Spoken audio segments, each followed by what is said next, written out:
देवी अंजना, तुम्हारा यह कुकृत्य कि तुम मेरे अतिथि पर हाथ उठाओ।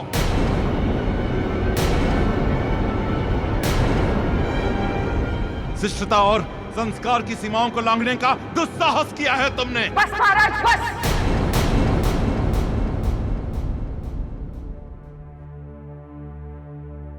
बहुत हो गया, मेरी धैर्य की भी और आपकी मनमानी आचरण की भी।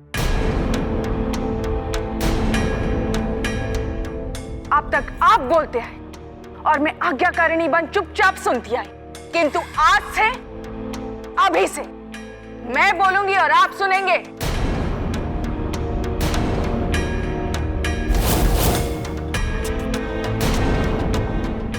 देवी अंजना, संभवतः आप भूल रही हैं कि मैं कौन हूं और आप किसके समक्ष और किससे बात कर रही हैं। नहीं महाराज, मैं भली भांति जानती हूं कि मैं किससे बात कर रही हूं, किंतु संभवतः आप नहीं जानते कि आपसे कौन बात कर रही है।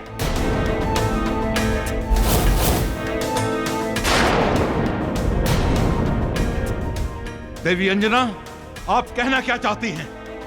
मैं कहना नहीं चाहती हूं, बताना चाहती हूं आपको कि आपके समक्ष जो बात कर रही है वो आपकी पत्नी अंजना नहीं बात कर रही है। अंजन प्रदेश की महारानी अंजना से बात कर रहे हैं आप। अंजन प्रदेश की महारानी अंजना से।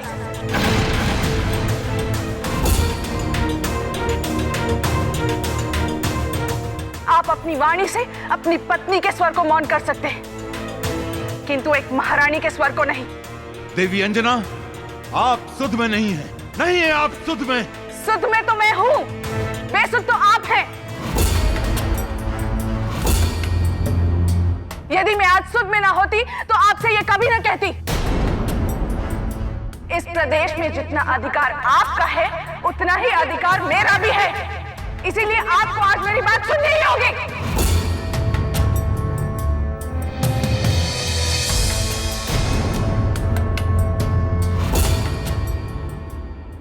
क्या ब्राह्मण देव, आपके होते हुए इस राज नर्तकी का ऐसा घोर अपमान?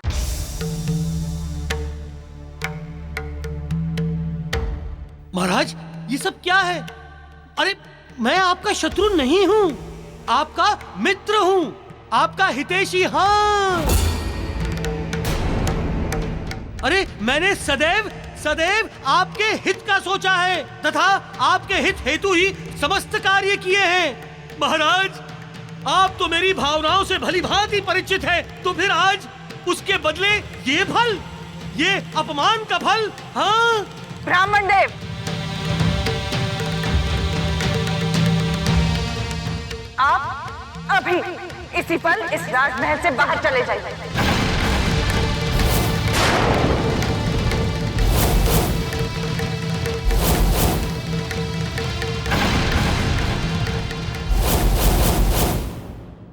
अज्ञानी अंजना, अभी तुम जानती नहीं हो मुझे कि मैं कौन हूँ। मैं राहु हूँ, राहु। राहु जो कहीं भी अपनी इच्छा से आता है तथा अपनी इच्छा से ही जाता है। हाँ। सैनिकों, ब्राह्मण देव को सम्मान पूर्वक इस राज्य की सीमा के बाहर छोड़कर आओ।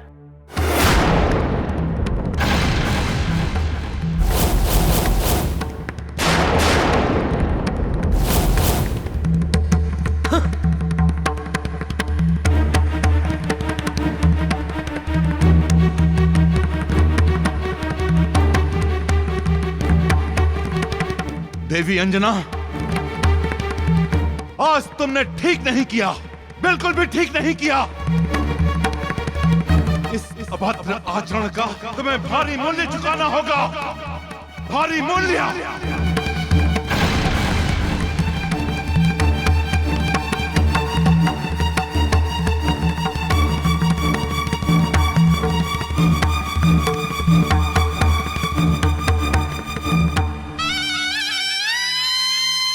अब इससे बड़ा मूल्य और क्या चुकाऊंगी महाराज। कि आज एक पत्नी को निर्लज्ज होना पड़ा, अपने पति का अपमान करना पड़ा।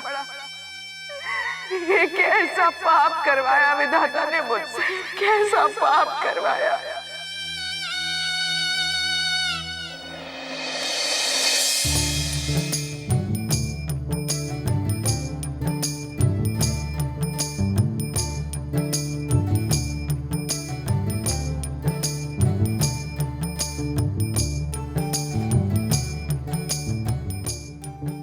ये क्या है?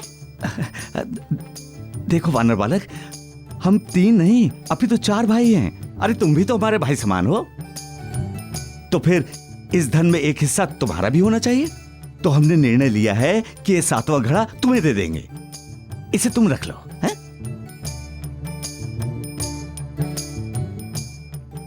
तुम लोग इतने भले तो हो नहीं कि मुझे मुफ्त में अपना हिस्सेदार बना लो।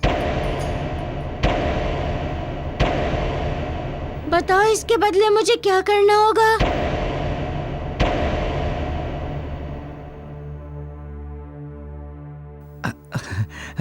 हमारा जो भेद है ना, उसे भेद ही रखना, किसी दूसरे को मत बताना।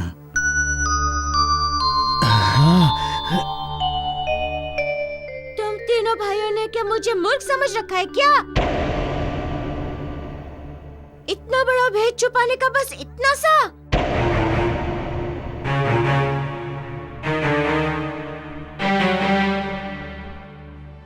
कम है क्या? ये भी कोई पूछने की बात है?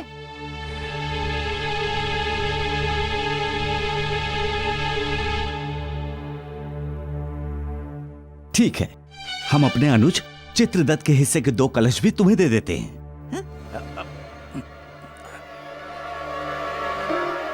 परंतु भैया, मेरे ही कलश क्यों? अरे पगले, माई के मृत्यु दंड से जीवित बचेगा तभी तो ये धन खर्च कर पाएगा ना। जब प्राण ही नहीं होंगे तो फिर किस काम का ये धन है? तुम भी तो नहीं बच पाओगे। राजकोष का धन छुपाना बहुत बड़ा अपराध है। इसकी तुलना देशद्रोह से की गई है। तुम जानते हो देशद्रोह का दंड क्या है? आजीवन कारावास।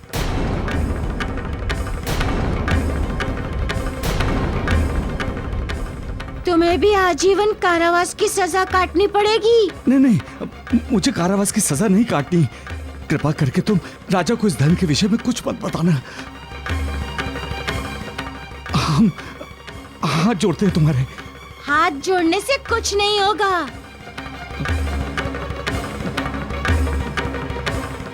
ठीक है, तो फिर ऐसा करो, हम अपने धर्मदत्त के हिस्से का धन भी तुम्हें दे देते हैं। ये आप क्या कर रहे हैं भैया? अरे देशद्रोह का आरोप लगेगा, कारावास होगी, फिर ये धन किस काम आएगा तुम्हारे? हैं? कारावास में जीवन खर्च होता है, धन नहीं पगले। ले जाने दे, सारा धन लेके जाने दे इसको। हाँ, तो मैं कह रहा था कि देशद्रोह का दंड है आजीवन कारावास एवं माँ की हत्या का दंड मृत्यु दंड। एवं माँ की हत्या का दंड मृत्यु दंड।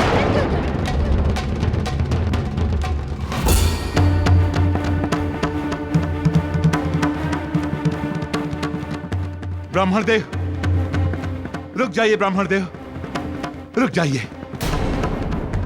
ब्राह्मण देव, ऐसा मत कीजिए, हमें छोड़कर मत जाइए।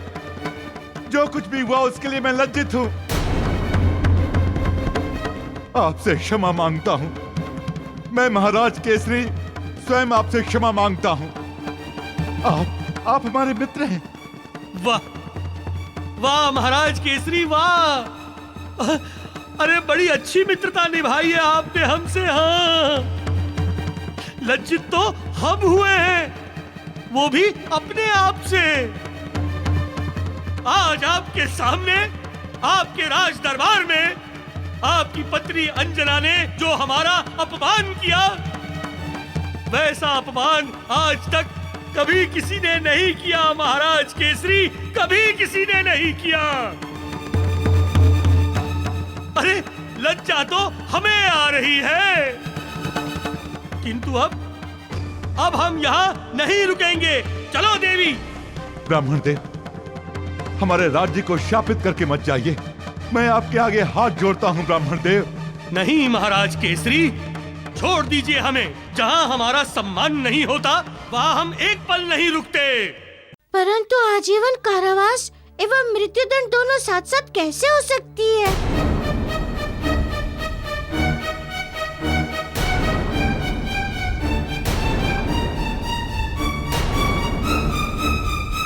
अच्छा, अब समझा।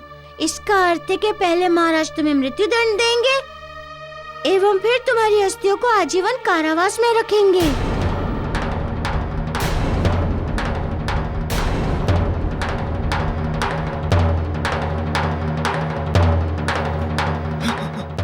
अरे नहीं, अरे ये इनका धन भी तुम ही रख लो। हाँ, क्योंकि इन्होंने ही हम दोनों से सारे अपराध करवाए हैं। हाँ। अरे पगलो, नहीं, ये क्या व्यर्थ की बातें कर रहे हो तुम लोग? आपको क्या लगा था मृत्युदंड केवल हम दोनों को मिलेगा? अरे जब आप जीवित बचेंगे तभी तो इस धन का उपयोग कर पाएंगे।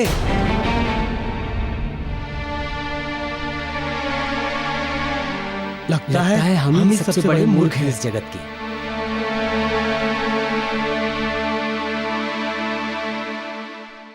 वास्तव में सबसे बड़े मूर्ख हो तुम लोग, कारण तुम लोगों ने अभी केवल धन छोड़ा है, उस धन का मोह नहीं।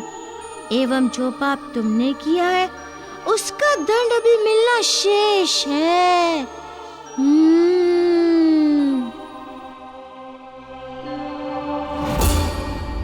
देवी, ब्राह्मण देव को समझाइए ना कि आज वो दुखी होकर चले गए तो मैं जीवन भर अपने आप को क्षमा नहीं कर पाऊंगा। जीवन भर अपराध बोझ सहता रहूंगा मैं कैसे रोक सकती हूँ इन्हें? तो ठीक है, मैं ये राजमहल छोड़कर आपके साथ वन में चलता हूँ। महाराज, मैं आपके लिए क्या करूँ? कैसे आपकी सहायता करूँ? स्वयं को रोककर, ब्राह्मण देव को रुकने हेतु मनाकर।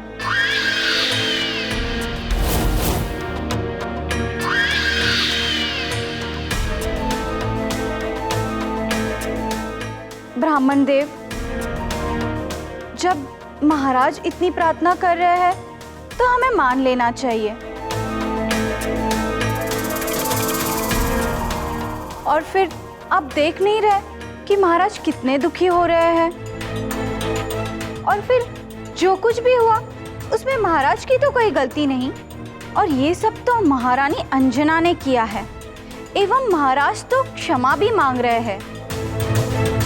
तथा ब्राह्मण देव, मुझे लगता है कि आपको इनकी प्रार्थना पर पुनः विचार करना चाहिए।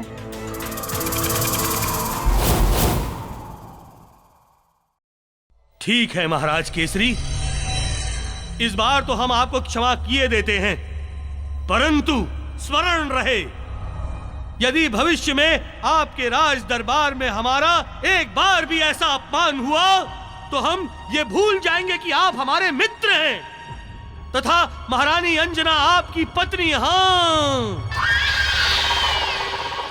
ब्राह्मण देव, आपका हृदय बहुत विशाल है। आइए, चलिए। देवी, आप भी चलिए। आइए।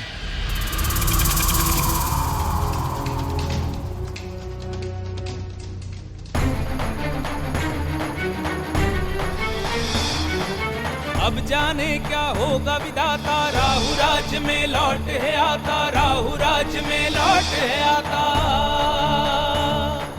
केसरी सर्प को दूध पिलाने स्वयं विपत्ति ले आते हैं। कहते हैं जब दुर्दिन आते लोग दिग्भ्रमित हो जाते हैं, लोग दिग्भ्रमित हो जाते हैं। अब जाने क्या होगा विधाता, राहु राज्य में लौट है आता, राहु राज्य में लौट है आता। उस वानर बालक के कारण मारे गए हम लोग आज। सारे सपने चूर चूर कर दिए।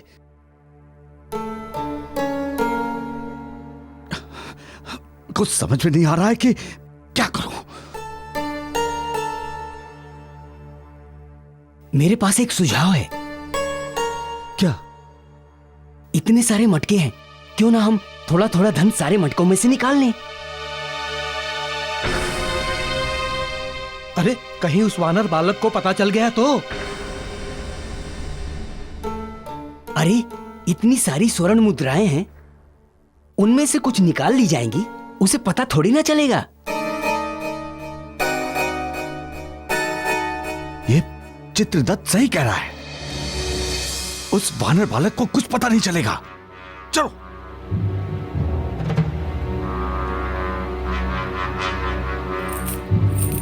आइए कोतवाल जी, वो देखिए,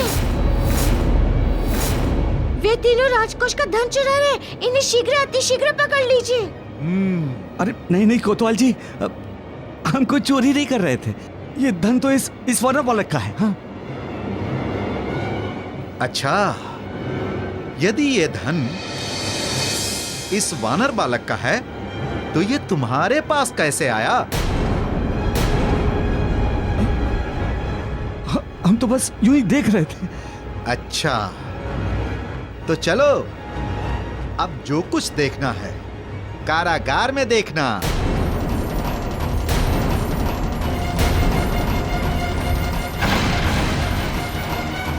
सिपाहियों, ले चलो इन तीनों को। अरे नहीं नहीं नहीं, वानर बालक, तूने ठीक नहीं किया।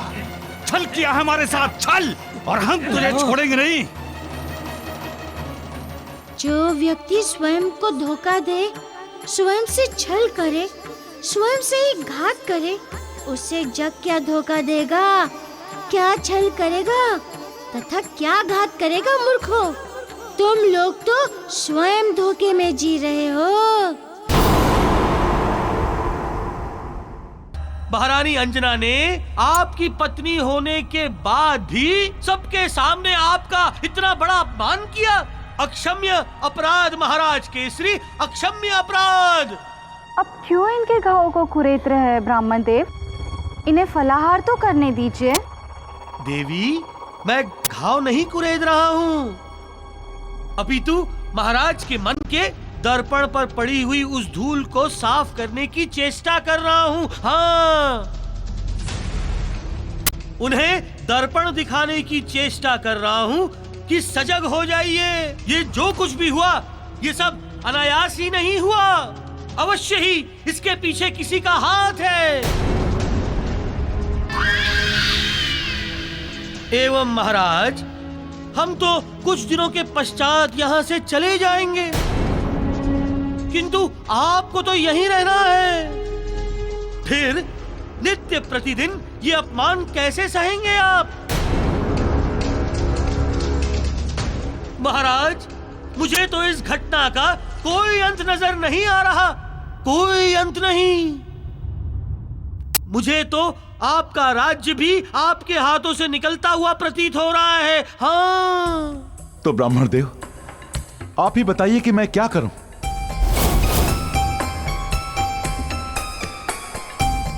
महाराज, आपको अपने अधिकारों को छीनना होगा। हाँ, तभी आप अपना अस्तित्व बचा पाएंगे महाराज केसरी। हाँ,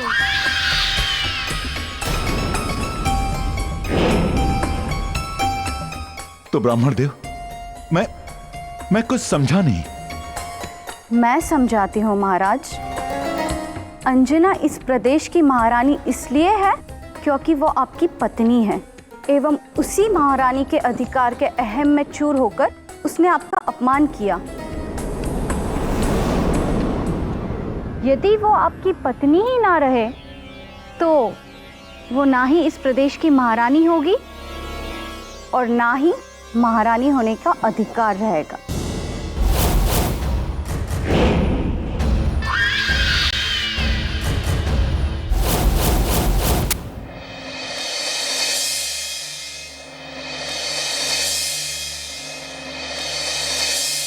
महाराज, हमने कोई अपराध नहीं किया है। आप ही बताइए महाराज, यदि हमारे खेत से कोई गुप्त धन अथवा गड़ा हुआ धन निकलता है तो उस पर किसका अधिकार होगा? उसका स्वामी कौन हुआ? हम ही लोग ना, उस पर हमारा अधिकार हुआ ना। फिर उस स्थिति में उस धन का प्रयोग करना अनुचित कैसे हुआ महाराज, जो आपके ये सैनिक इस वानर बालक के कहने पर हमें बंदी बनाकर ले आए? अभी तो केवल बंदी बनाकर लाए गए हो संपाल। तुम्हारे अपराध का दंड मिलना तो शेष है अभी।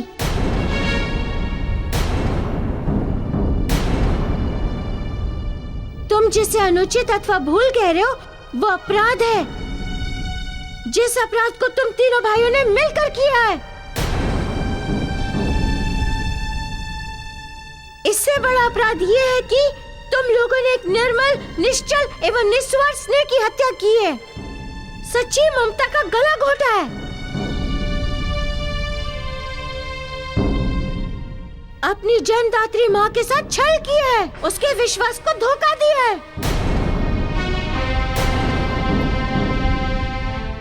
महाराज, अपनी जननी को उसकी संतान धोखा दे, इससे बड़ा अपराध और क्या हो सकता है इस संसार में?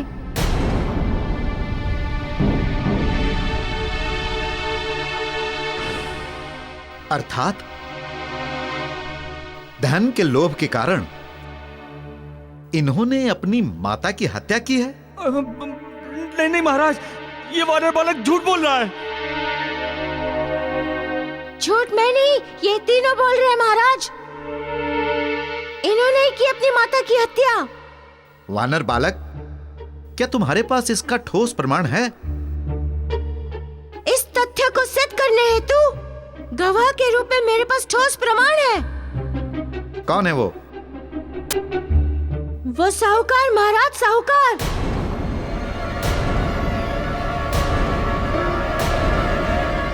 जिससे इनकी माता ने खेत खरीदा था। साहूकार को दरबार में बुलाया जाए।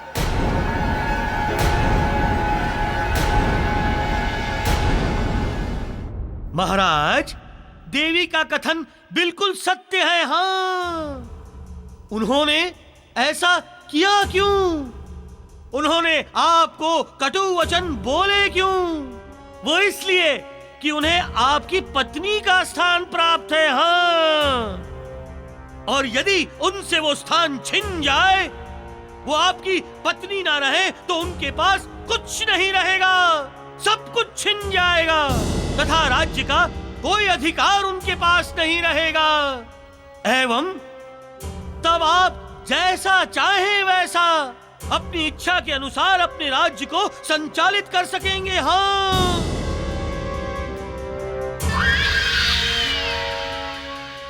तथा कोई भी आपको अपमानित करने का दुस्साहस नहीं करेगा। महाराज केसरी,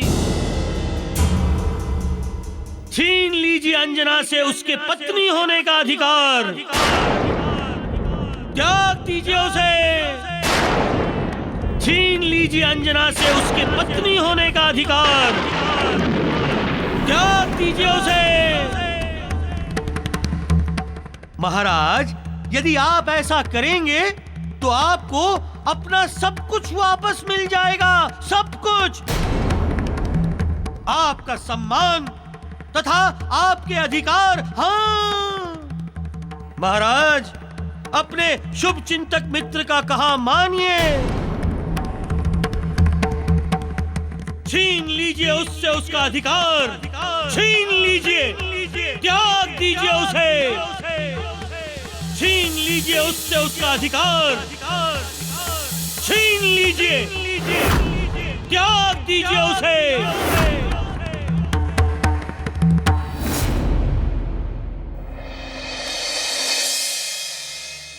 महाराज, वह स्त्री बहुत ही सच्ची, नेक एवं भली थी। मेरे द्वारा प्राप्त किए हुए खेत से जो धन प्राप्त हुआ था, वो उस धन को लौटाने आई थी। आपको उस धरती का मूल्य दिया था, न कि उससे निकले हुए धन का। अतएव जिसका मूल्य हमने नहीं दिया, वो मेरा नहीं हुआ, इसलिए वो धन आपका है। आप चलिए और वो धन ले आइए। देवी, मैंने अपनी धरती आपको बेच दी है, अब चाहे उसमें से अन्न निकले या धन, वो सब आप ही का है। परंतु इसके ये तीन पुत्र इस बात से तैयार नहीं थे।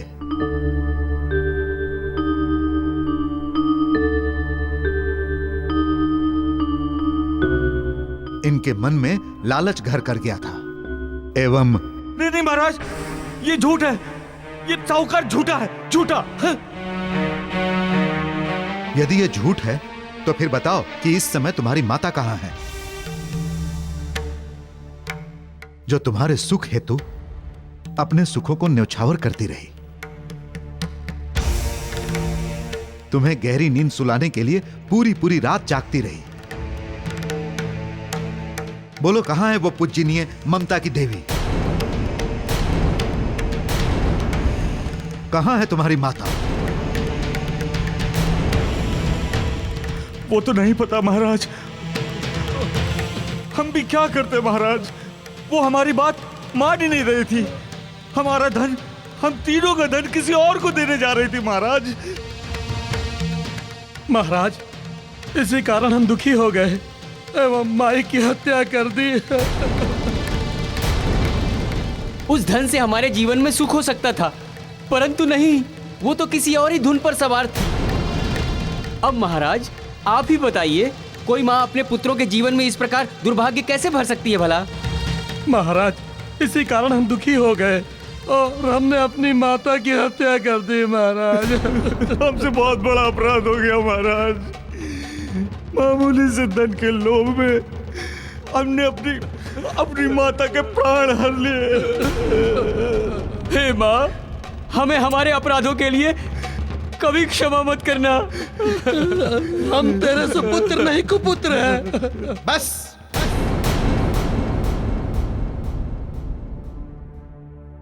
तुम तीनों ने अपनी माता की हत्या का जो अपराध किया है, उसके बदले में तुम तीनों को मृत्यु दंड दिया जाता है।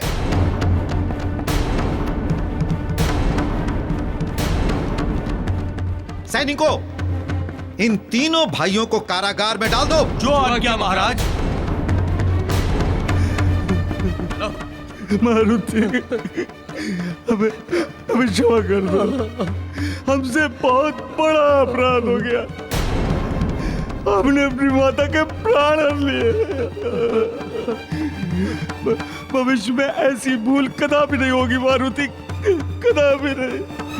अब हम जीवन भर लोभ के वश में नहीं आएंगे।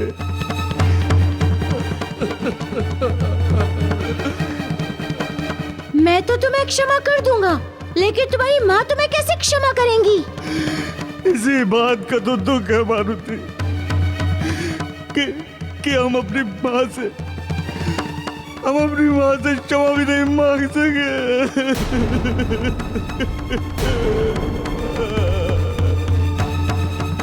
सैनिकों, ले जाओ इन्हें। जी महाराज, जी महाराज। चलो।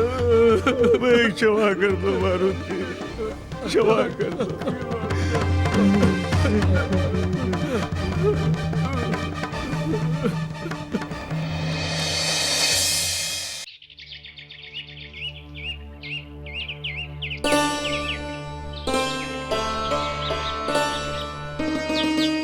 तुम आ गए पुत्र।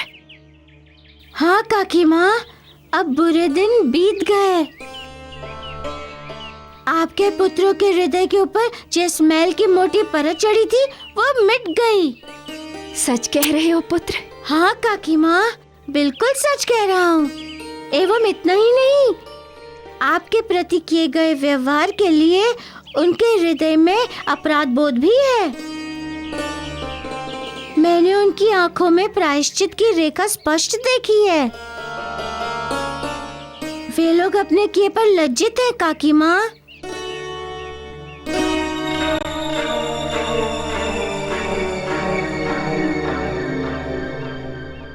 परंतु काकी माँ, एक दुखद सूचना भी है। क्या पुत्र? राजा ने उन्हें अपने अपराध हेतु मृत्यु दंड दिया है।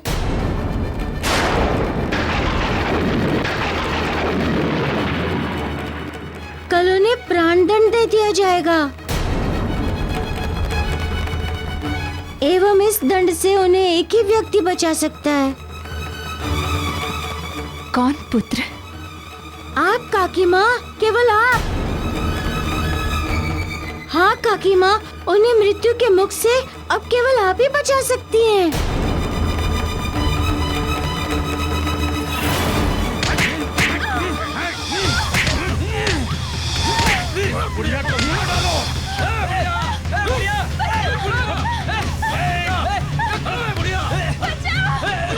हमारे सुख हेतु आज तेरा मरना अति आवश्यक है, अति आवश्यक।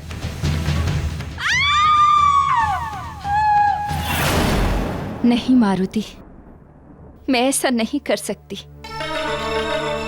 जैसी करनी वैसी भरनी। इंसान को उसके किए का दंड मिलना ही चाहिए। नहीं काकी माँ, आपको उनकी सहायता करनी ही होगी, कारण आप उनकी माँ हैं। संतान चाहे अपनी माता के साथ कैसा भी व्यवहार क्यों न करे, माता का व्यवहार उनके प्रति कभी नहीं बदलता। इस समय आपके पुत्रों को आपके संबल की आवश्यकता है माते। उन्होंने तो अपना कर्तव्य नहीं निभाया, परंतु आप अपना कर्तव्य अवश्य निभाएं। यही शास्त्रोचित है। मारुति, मैं तुम्हें जितनी भी विकट कठिनाइयों में डालती हूँ, तुम उतने ही शक्तिशाली होकर उनसे बाहर निकल आते हो। परंतु अभी तुम्हारी परीक्षा समाप्त नहीं हुई है पुत्र। अभी तो तुम्हें और भी कठिन परिस्थितियों का सामना करना होगा। छीन लीजिए अंजना से उसके पत्नी होने का अधिकार, त्याग दीजिए उसे।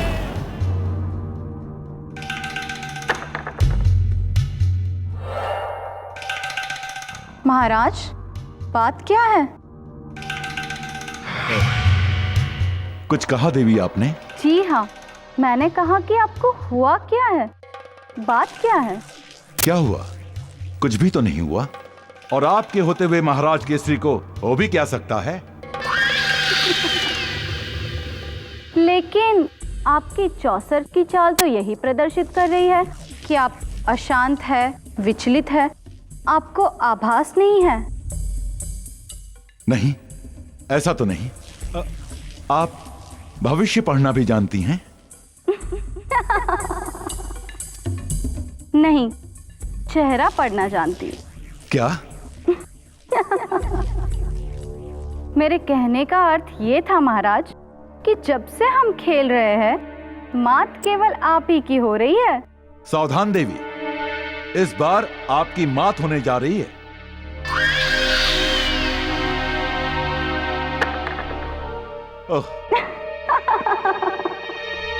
महाराज, आप तो इस बार भी चूक गए, मात नहीं कर पाए मुझे। लगता है कि आप मानसिक रूप से एकाग्र नहीं हो पा रहे, तभी तो चाल सोच समझकर नहीं चल पा रहे।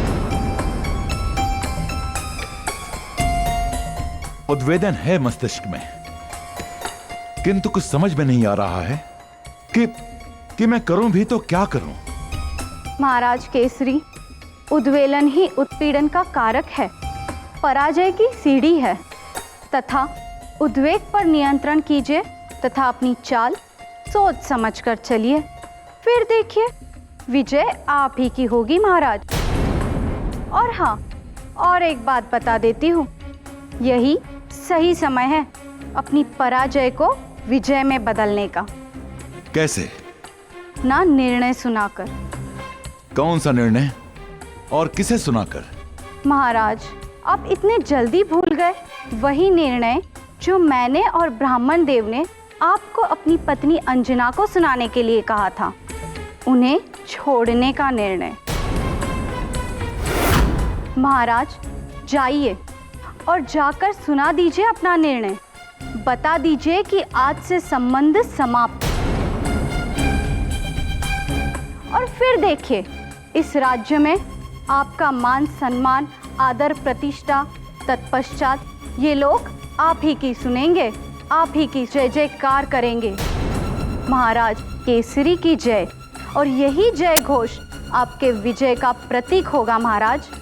तो जाइए, समय मत गवाइए, जाइए महाराज।